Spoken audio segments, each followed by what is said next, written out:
Hello, I'm Meredith Blackwell, and I'm here at the Mycological Society of America meeting in Minneapolis, Minnesota, and we're working on interviews for this oral history of mycology project that we've been doing now. This is the second season for it. And I'm going to interview Jason Stajich, and most of the time today he will interview himself. And so he's going to start talking and let us know about his life and the very good career that he's had for a young squirt.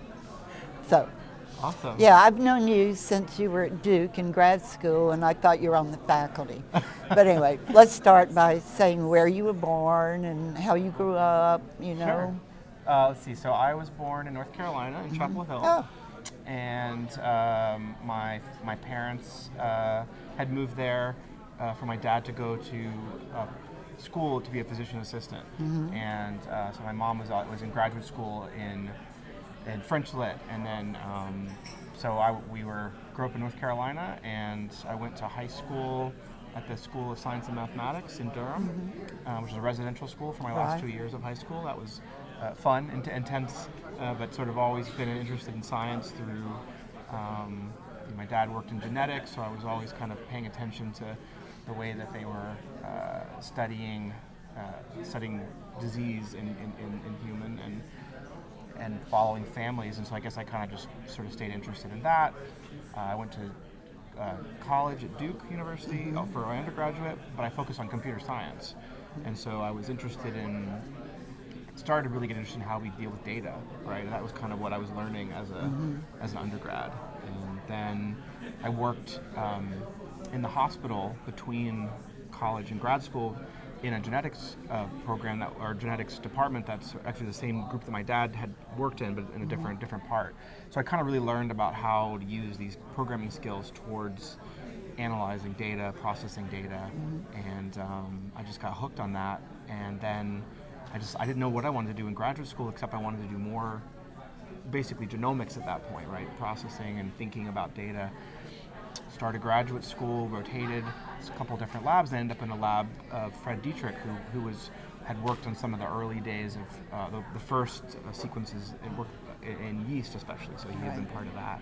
So there are all these different data sets that are starting to be made available through different sequencing projects. We were doing our own, and so I worked on that at first, and then I realized it was a great system to work on, and I was like, I should probably learn what these things are. I mean, I knew what fungi were, but I didn't really know. Yeah. And so, because of the great community at Duke, people like Rita Sfoglius and Francois Lutoni, I could go and learn more natural history and kind of got hooked on that.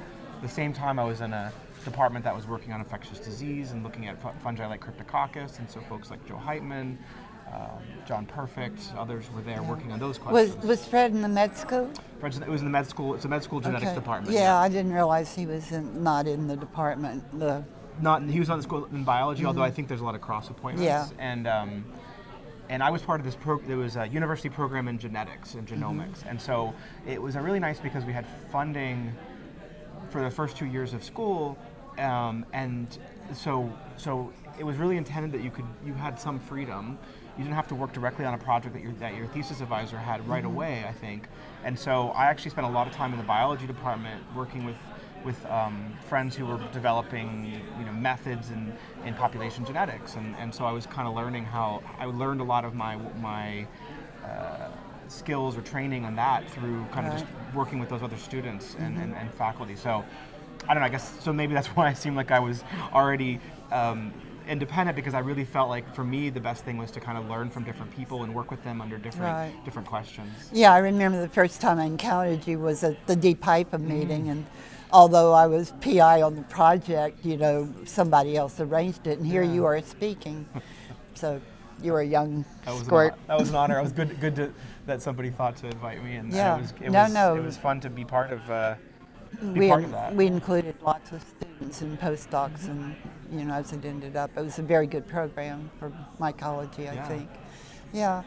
So you finished up with Fred. I finished up with Fred in 2006, and I had applied for a fellowship for a postdoc at UC Berkeley through the Miller program. and the Miller Institute for Basic Research, and I applied to work with John Taylor. So he, of course, had to nominate me, but also you had to get through the committee, and it was very, very competitive. Now, a previous Duke student who had been in Reedus's lab, Ann Pringle, also had a Miller Fellowship. So I had reached out to her and asked her for advice. And so, again, this is maybe a theme you may see in some of these interviews, just how much kind of mentoring and co-mentoring that you get through this broader community. And so I think right at that point, I was already getting a benefit from others that had come before. But so I went to Berkeley on that fellowship and worked with John for 3 years. On some different projects, coccidioides, the first genome of the Batrachochytrium fungus had come out, and so we were working on that and a few other projects. So. Yeah, and with the cocci, you started showing that it was more diversified than. Yeah. With cocci, that was fun because it was John's lab had shown there were 2 different species, but we wanted to understand a little more about what that meant at the genomic level, and also what made cocci different from its relatives. There's a specialized pathogen, and so we started comparing. There weren't. A lot more genomes now, but there were quite a few then, and we could try to ask differences between plant saprotrophs and these human pathogens or animal pathogens, and so that was a fun chance to kind of be at the forefront of asking those questions. Right. And then you got a job very quickly. Yeah, I got a job. It was at UC Riverside, and again, these are sort of funny stories, but also how somebody looks out for you. So I hadn't applied to the search when it was open. It was a bioinformatics search, and I maybe wasn't even quite sure I was applying that year for jobs. This was it was my second year of a postdoc, and but the woman, Natasha Reichel, who had been the chair of the committee, had been at Berkeley giving a seminar. She was meeting with John, and she mentioned that this job, they were still looking for people to apply, and he told her about me, and she's like, send your CV in right away. We'll make sure the committee still gets a chance to look at it before they close it. They liked my CV, and I came down for an interview, and I got a job. It was crazy. They needed you. They needed me, and I felt really, really special that it could work out. So I started. Bioinformatics jobs were hard to fill. It was hard, and it was also because I think a lot of us. It's still kind of a new science, and so the number of people that have trained in it is still. There weren't that many. So they were lucky. Yeah. And so what are you doing there now? You've started up your lab. It's well established. Yeah, it's almost 10 years now, scarily. So I started my lab, and I worked on a couple of different projects at the beginning. Some of what we do end up doing gets driven by where the funding comes in, and I have a lot of different interests, but we worked partly on trying to develop databases to make working with genomes easier. So we gotten some money through the Sloan Foundation to work to support this built environment. I just heard from Paula today. Oh, yes. Apparently there's a big paper that's come out, a report that was funded by Sloan in the household fungi area, and it was about looking at Legionella.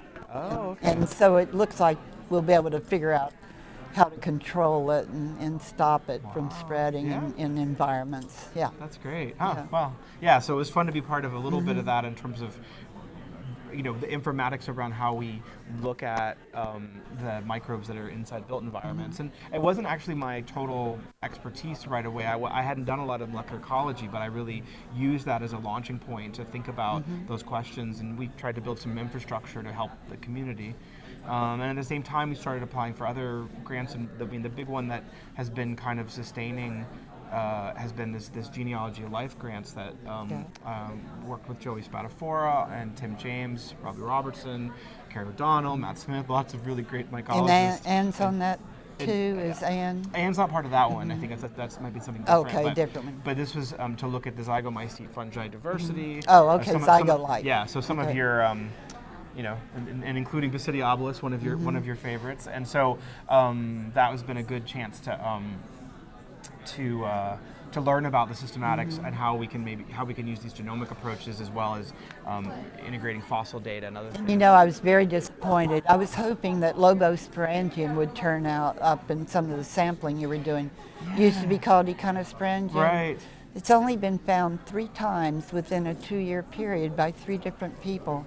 and never since. I've seen, and we sequenced 2 of those isolates in terms of Yeah, the ones, that's all but there the ones are. that were collected. But wasn't this from like soil behind a shed in or Well, something? Or no, it were wasn't you- a shed. It was okay. a biology building. Biology building, okay. At Texas. At Texas, okay. And I was told I could go out and get cutting ML out of the dust. Uh-huh. And instead, I get Lobosporangium.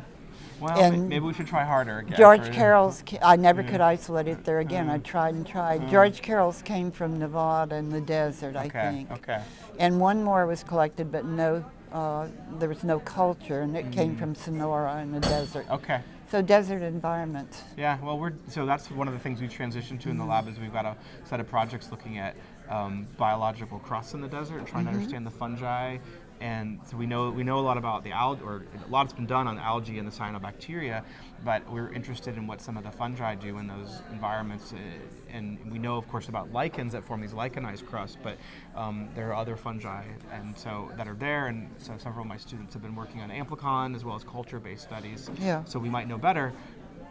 I think we need to go back. There are a few zygomycetes that show up in those Yeah, you need to amplicon check work. those so out. we need to check better to see Yeah, if that's because I would there. love to. You know, Yeah. I'm sure it's there. You Yeah. just have to find the right little This is space.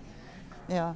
Cool. Yeah. So that's Anyway. kind of what we've been different ways that we've been taking on. So I think a lot of what I've decided to do has kind of pollinated with as the techniques improve or as I learn different ways that people approach these questions. And so I kind of felt brave enough to take on this more environmental microbiology question that I hadn't necessarily done a lot in before. Yeah. So. Good. And so now that you're there and fairly established, how are you going after recruiting students? Is it easy? I think a lot of students that I would say it's hard. It's hard to find students that have both skill sets in terms of a training in mycology and informatics. And so I usually have people come in and they learn informatics from me, and then Right. And they do better if they already have a motivation to work on something microbial. So I try to help instill that, but sometimes if they're already motivated with that, they tend to do a little bit more better there. But everybody does like a wet project and a dry project in my lab, so there's something that involves growing something or doing experiments in the lab or in the field, and then there's data analysis and computational, and some students and postdocs are more suited towards one or the other type of project, but everybody gets a chance to see how are the data collected, and maybe that's what you're really good at, but also how do you analyze it yourself? Right. So Right. that's. I mean, I think it works. Sometimes I think I could do better on how I set up the project so that we learn faster where the holes are in their training. But I think that's in the end, I just try to give people a chance to hopefully find a passion in some part of that work, Yeah. and then we just try to give them a place to do it. The only way to do it is to give them a chance, I think. Yeah. Yeah, so anything else important to say? In terms of Your mycological history, career or your history or well, anything? I mean, I think when you look back, I think lots of people, I feel lucky, so lucky that so many things kind of worked out. I feel like, luck is part of it, and then just being able to be in the right place in terms of being prepared. So I had computational skills. This was the time when these data were really bigger data sets were coming out where those skills were needed. So I've had the chance to collaborate with so many people, and I consider that a real opportunity and a blessing to get to keep doing that. But it's what I hope is that I'm also teaching others to do that, so that more people can bring those skills to the table. Yeah, and looking back, I know this meeting you've been very involved in honoring John. Yeah. Yeah, so tell us a little bit about that. What have Sure. you done? Well, so we had a surprise for John Taylor first before the meeting started with many of his alumni from his lab that came back, and we had a surprise party and showed funny pictures of him and told stories. Was he really surprised, do you think? He was surprised. He didn't know. We let Delia, his wife, in on the secret to help make sure that he was at the right place at the right time, but he didn't know that we would all be there. And like Georgiana May, who's one of the organizers for the meeting, was his first graduate student, so it was really appropriate to have it here. And also because he retired, but I think it was really fun. And then at the meeting we had a symposium, and it was an honor to recognize some of the different ways that he's impacted the field. And to tell him, I always feel it's really important to tell people that you appreciate what they did, when they're Right. here in the moment, not to kind Right. of wait till later. So that was fun to have a chance to say that, to say those things to John in front of everybody, and we also endowed a fellowship for our an award in his name in MSA For the graduate for graduate students. students, best speaking, which is shared, of course, as a dual award that's also in your name, so that we can. There are two of them given, exactly. so one will be mine and one will be his. Exactly. I think that's great, and also just that it's both of you have a real strong component in your careers about communicating science, communicating what how you teach, how you explain it, and I think that's why we want to also honor it as a talk. Honoring students giving great talks is a really important way to market. So I'm just glad, I'm excited I could be part of helping that happen, and super glad that we could honor John and Okay, it's and fun. you're talking about looking to the past, but Yeah. you are very young, and so how about to the future. future? What's going to happen? Do you have any ideas? I think, I can see things changing in terms of how technology has changed a lot of what mycology does now, and so I think that I think that we're going to see different ways to really understand what fungi are doing in kind of short time scales. So how are they colonizing environments? So we look a lot at like distributions of fungi, which is historical in a sense, is why are they ecologically distributed in this way? But I also think that we're going to have these tools to be able to look at more carefully what are the competitions that they're interacting with. Where did they get their food source from in some complicated environment, using different kinds of isotope labeling that's being developed. Obviously, the sequencing is a real important part of that. How we look at really measuring. We have really sensitive methods now to measure where fungi are, where organisms are in the environment, and probably proteomics and metabolomics, these other kinds of technologies, are just give us another window into the functions that the fungi play. Right. I think that's really, for me, what I hope we can get closer to is really understanding what are their ecological roles in some of these different environments, and is that why there's so many species, because they have to fulfill these different niches in a way, and then that leads to sort of diversification because different lineages kind of specialize. So Right. I hope that more light will be shed on that. At the same time, we want to describe more of the diversity that's out there, and I guess the high throughput methods are making that more, a lot more feasible. So I want you to go out and look for zygomycetes, not just for logosporangium, but when I've looked at studies of gut organisms, you see very, very few zygomycetes, and Basidiolus should be there. Should be there. In Okay. humans as well as 50 other organisms. So Okay. I think somehow those zygos are being missed. Do you think? I think so. I think some of the primers probably have a different bias, and I think to some extent they're less known to many of the people that are making those observations before, so they kind of get missed or ignored. So I think like I said, the sensitivity to techniques, but maybe having a better knowledge of what to look for. Yeah, and a number of times I've contacted people who've done biome studies, and never do they know. When you actually ask them, they say no zygomycetes. Okay. Well, I think you're right. I think they're there. We're not using the right approach maybe, and or maybe it just needs a little bit of tuning to that. So I think.